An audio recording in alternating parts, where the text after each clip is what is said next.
Sejam bem-vindos à segunda competência da disciplina de estoques do curso técnico de administração. Neste momento, a gente vai analisar o tipo e a classificação de estoques. Vamos perceber que a classificação de estoques ela pode ser relacionada, como eu já disse, ao seu tipo, à importância ou valor, ou à avaliação de estoques. Primeiro, nós vamos falar quanto ao tipo desse estoque, a classificação desse estoque quanto ao tipo.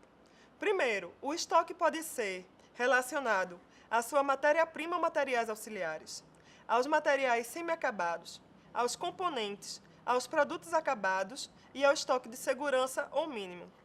Quando a gente fala sobre os materiais, sobre o estoque de matéria-prima ou materiais auxiliares, a gente está falando na armazenagem que essa organização vai fazer de insumos e matérias-primas que vão ser armazenados antes de acontecer o processo produtivo. Então, todo material que vai ser utilizado e vai ser transformado no processo produtivo é chamado estoque de matéria-prima ou materiais auxiliares. A partir do momento que existem produtos que estão sendo construídos, que ainda estão sendo elaborados no processo produtivo, mas ainda não está acabado, a gente vai ter um estoque de materiais semi-acabados. Imagine uma roupa que está sendo confeccionada, porém o seu tecido já foi cortado e ainda está num processo de costura, mas ainda não passou pela fase de acabamento para poder verificar se aquela roupa está completa. Então, nesse processo de corte ainda e pelo processo de costura, essa armazenagem de um produto que ainda não está completo, é chamado de material semi-acabado. Veja, quando eu falo dessa roupa que está sendo costurada, eu estou dizendo que ela ainda não está pronta, né? Que um momento ela vai ser uma roupa que vai ser possível de ser vestida. Diferentemente de outro tipo de estoque, que a gente chama de estoque de componentes. O estoque de componentes é um produto que já é acabado, mas ele sozinho não tem uso. É necessário que ele seja acoplado a outro produto para que ele possa ser utilizado. Um farol de um carro, sendo ele apenas um farol, é apenas um componente. Vai estar lá armazenado. Mas eu preciso do carro para que ele seja utilizado de uma maneira completa. Então, quando eu falo de um farol, ou de um assento de um carro, de um banco de um carro, eu estou falando que eles são materiais de componentes que estão esperando o seu momento no processo produtivo para serem acoplados àquele automóvel. Depois, a gente tem um estoque de produtos acabados. Como eu estava falando agora há pouco de carros e de roupa, por exemplo, uma camisa pronta vai ser um produto acabado. Uma calça pronta vai ser um produto acabado. Um carro já produzido também vai ser um produto acabado. Quando tanto essa camiseta, ou esta calça, ou este carro, eles foram produzidos, estão prontos, não necessariamente eles já saem daquela organização. Então, é necessário ainda estocá-los para depois direcioná-los ao seu cliente.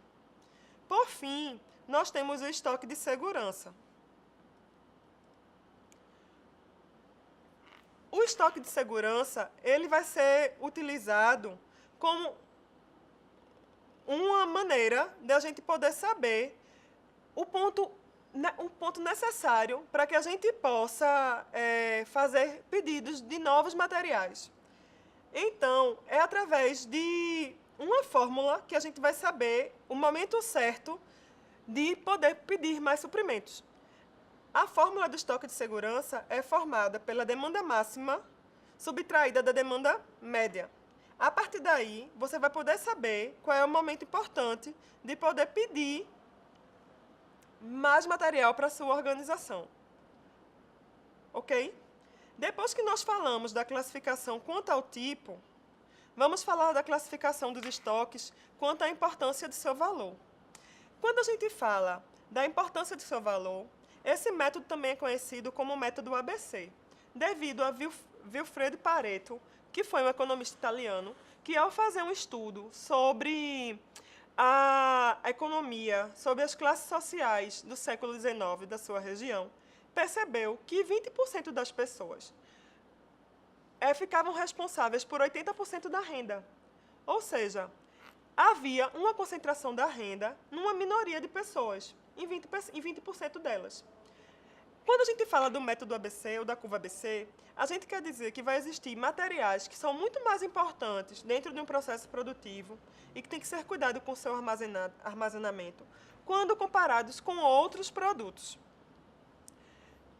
Como eu falei para vocês, a classe A vai ser de grupo de itens mais importantes que devem ser trabalhados com grande atenção por parte da empresa. São aqueles itens que dão a sustentação de vendas e normalmente correspondem a 20% do volume total. A classe B é um grupo intermediário de itens em relação à importância, quantidade ou valor, podendo corresponder a 30% do total. E a classe C, o grupo de itens menos importantes em termos de movimentação, valor ou quantidade. No entanto, também precisam de atenção, porque geram custo para manter estoque. Podem corresponder a 50% do volume total. Quando analisado essa figurinha aqui da curva ABC, a gente pode perceber que a classe A corresponde apenas a 20% dos itens, mas vai ter uma importância de 80% do valor, então isso é uma grande importância. A classe B vai ser 30% dos itens, mas diferentemente da parte A, que fica responsável por 80% dessa importância do valor, a classe B só tem 15%. A classe C são 50% dos itens, mais 5% do valor, ou seja, pequena importância. Vamos ver. A gente estava falando há pouco tempo de roupa. Provavelmente o tecido vai ser um material de grande valor para o processo produtivo de uma camiseta, por exemplo. Então, vai se ter tecido, mas apenas o tecido ele vai ser responsável por 80%.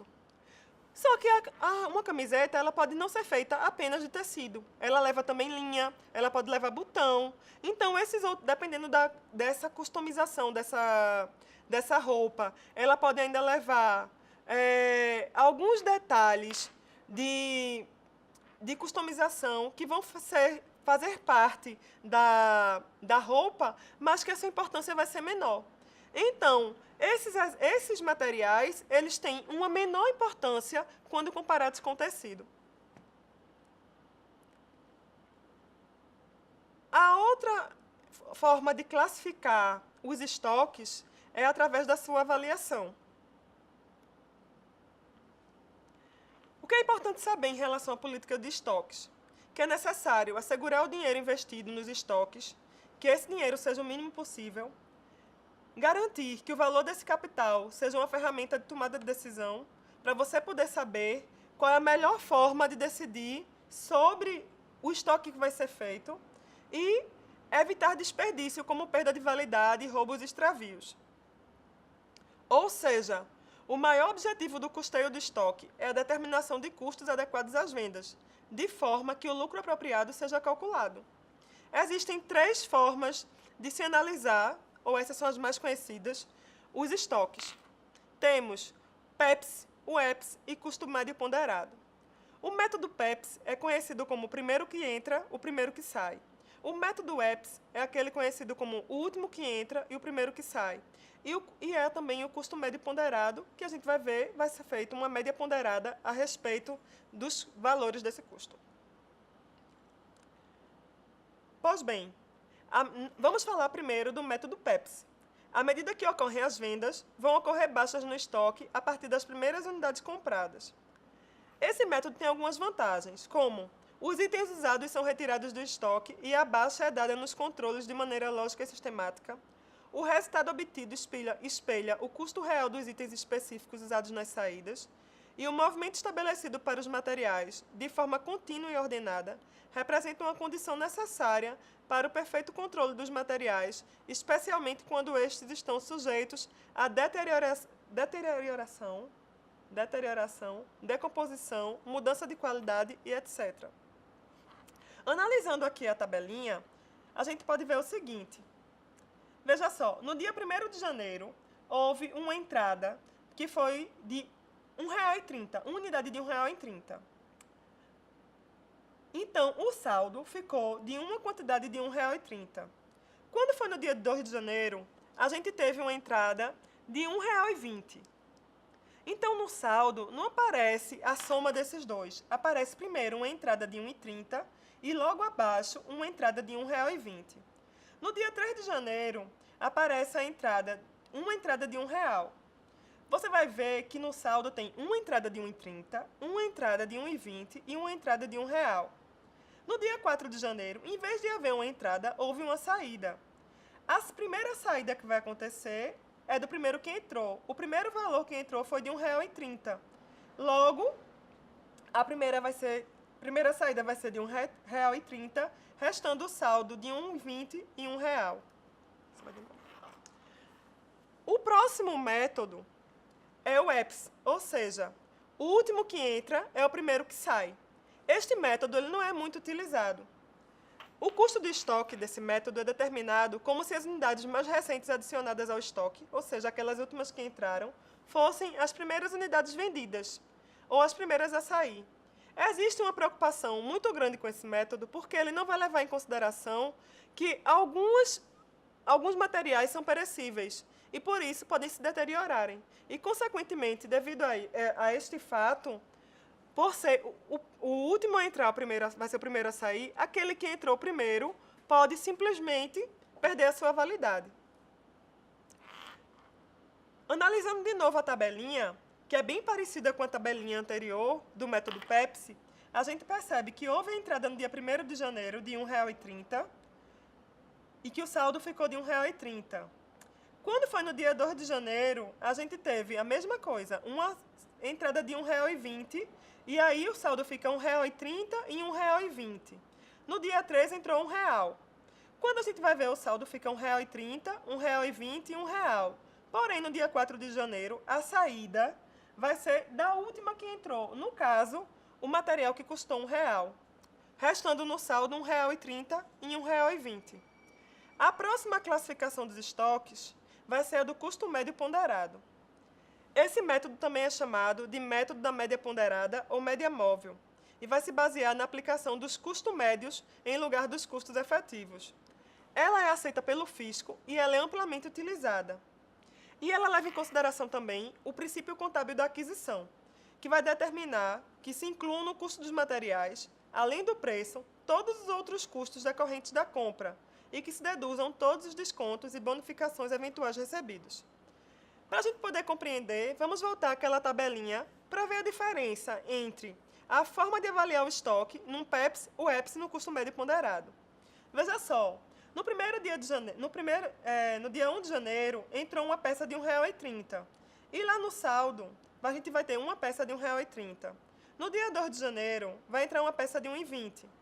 R$ 1,30 mais R$ 1,20 dá R$ 2,50. Como nós temos duas peças, a média vai ser R$ 1,25. No dia 3 de janeiro, vai entrar uma peça de R$ 1,00. R$ 1,30 mais R$ 1,20 mais R$ 1,00 vai dar um total de R$ 3,50. R$ 3,50 dividido por 3 vai dar, em média, 1,17. Agora, reparem na saída do dia 4 de janeiro.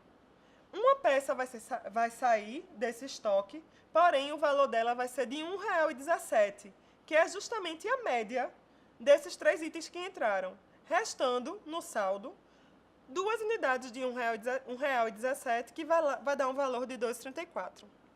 Eu espero que vocês tenham compreendido as classificações de estoques que foram vistas agora nessa segunda competência. Espero que vocês não tenham dúvida, mas também, se tiverem, nós estamos à disposição no chat ou então através dos comentários que vocês podem postar no ambiente. Mais uma vez, peço a vocês que não fiquem apenas atrelados ao livro didático que tem no ambiente virtual. Por favor, pesquisem em outros livros ou até na internet sobre esses métodos que foram analisados nesta competência. Ok? Até a próxima competência.